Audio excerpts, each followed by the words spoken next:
Aujourd'hui, on parle un petit peu d'humour. Plein feu avec Michel Desrochers. Michel, on est très heureux de t'accueillir ici au Théâtre Ionegro. Cabaret BMO, dans ton cas, tu seras en spectacle le 4 mars avec ta version rodage d'un spectacle en devenir. Tu peaufines de quoi qui va te ressembler, qui éventuellement va sortir avec un titre pis tout. Oui. Mais là, tu travailles là-dessus, tu essayes des trucs. Spectacle en rodage que tu avais parti avant Big Brother. Là, tu poursuis maintenant. On parle de quoi? On traite de quoi? Certaines personnes qui t'ont connu dans Big Brother, mais j'imagine que ça ne nous a pas permis de déceler l'humoriste. On veut savoir, tu sais, l'humoriste va nous jaser de quoi? Oh, il y en a qui ont décelé pas mal, là, je te dirais. Là. Moi, j'ai joué à Big Brother avec beaucoup d'humour, là, mais dans le spectacle, j'en parle pas énormément. En fait, j'en parle subtilement. Je pense que c'est ça la clé, mais dans mon show, ça parle plus d'autodérision, c'est du rapport au corps et de collation, bien sûr.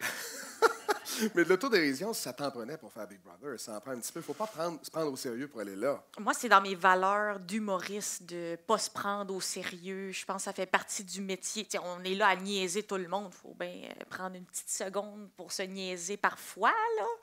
Autodérision, humilité aussi, parce que tu viens du monde de l'impro. Des fois, on fait des super bonnes impros. Des fois, c'est des impros qui volent pas haut.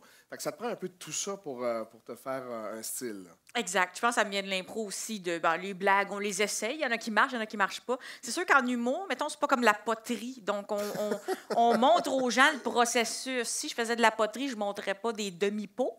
Mais en humour, on montre son rodage, on partage avec les gens, mais dans le fond, on les inclut dans notre processus créatif. Donc, les gens qui sont venus me voir en rodage, ils ont un peu écrit le show avec moi, en riant ou en riant pas. Et ils ne détiennent aucun droit sur la suite des choses. Non, c'est ça. Il n'y a pas de chèque qui s'en vient, les amis. On est désolés. C'est ça qui est formidable pour la suite des choses. Est-ce que dans tes spectacles de rodage, tu improvises un peu? Est-ce que tu en profites pour peaufiner certains trucs? Est-ce que les gens le savent à ce moment-là que tu te lances un peu dans le néant? Est-ce que tu l'accuses un peu? Un mélange des deux. Je le dis dans mon show, rodage, c'est un terme d'humour qui vient du grec, qui veut dire moins bon. Qui est de plus en plus populaire. On dirait qu'en humour, tout le monde a un show qui s'appelle rodage, mais c'est parce que maintenant, on assume qu'on a un processus créatif puis qu'on améliore le show, mais je fais beaucoup d'impro dedans. J'essaie des nouvelles affaires. Quand une blague fonctionne bien, c'est là qu'il faut taper sur le clou. Là. Je suis pas bonne en rénovation, mais ça, je le sais. Puis on a aussi fait des shows complètement différents où j'ai fait 1h15 d'improvisation complètement. C'est comme un saut de parachute, mais pas de parachute. Là.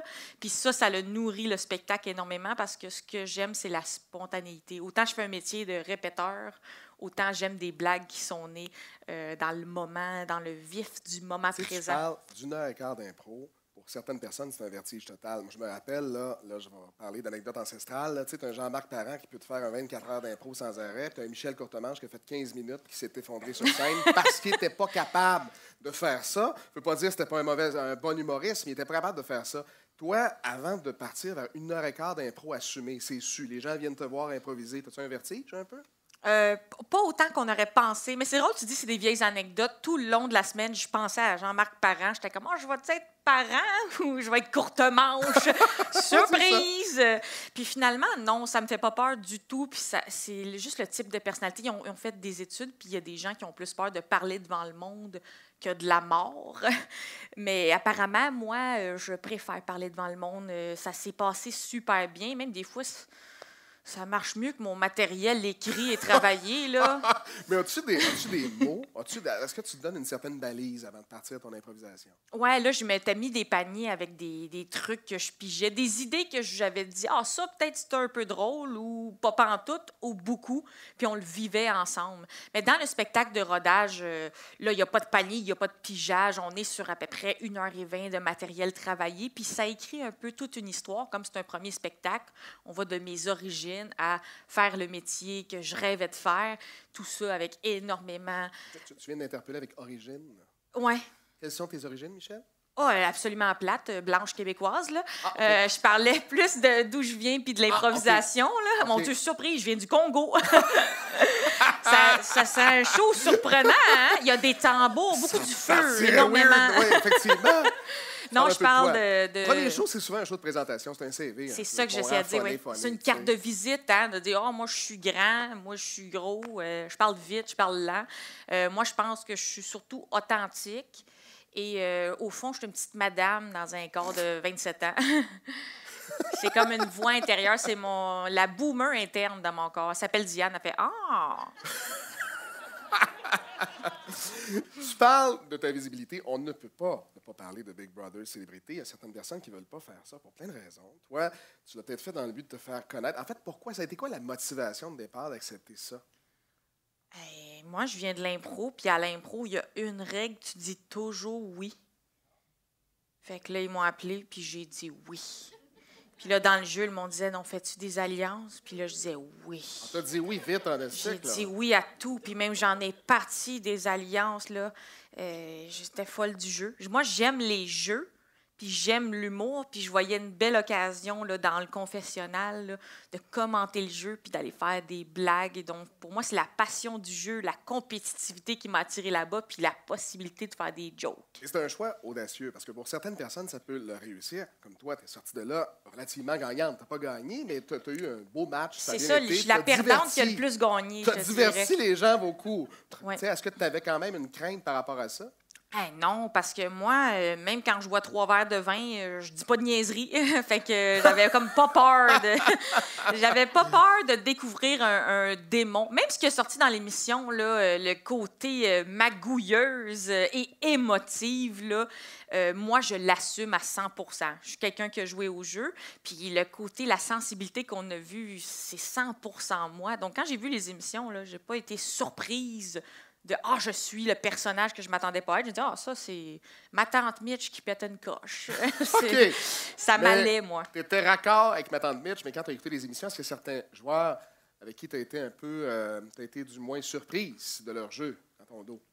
Non, non, moi, j'avais joué dans le dos de tout le monde, donc ça me... En fait, il n'y a pas d'alliance qui m'a surprise, que je me disais « Ah, ça, je savais pas, cette affaire-là. » Donc, j'étais un peu comme « Ah, c'est ça, tout ce que j'avais inventé, ça s'est avéré vrai. » Mais j'étais surprise de la façon dont certains joueurs étaient dépeints, pour être honnête. Dans la maison, il y avait beaucoup d'humour, c'était très chaleureux, on s'aimait. Puis dans le montage, il y a ce côté-là de « Il faut s'entretuer », qui est peut-être un petit peu exagéré, je te dirais. Là. Il y a des bruits de trahison, là, il y a un mensonge, ils mettent le bruit d'un cœur qui bat. Il y a un petit effet dramatique de plus. Au fond, on est aussi 15 amis qui ont joué à un jeu ensemble. T'sais. C'est ça. Puis ce qu'on voit dans l'émission, c'est peut-être 15 minutes de ce que vous avez fait dans la journée ou pas fait dans la journée. Ça doit être longtemps, des fois aussi. Il y a beaucoup d'attentes. Je veux bien mettre les autres minutes, là, mais il y a des longs moments qu'on est de même. Là. On se demande qu'est-ce qu'on fait là. On est dans un entrepôt. On se dit, on se fait-tu du riz, la gang? OK, on fait du riz. Tu sais, on sait plus. À un moment donné, on fait le tour des sujets de conversation. Là. Oh boy. Fait que là, on s'entretue. On s'entretue. Mais par rapport à Big Brother, je pense qu'on avait une question du public. À Big Brothers, nous avons appris que vous étiez capable de pleurer sur commande.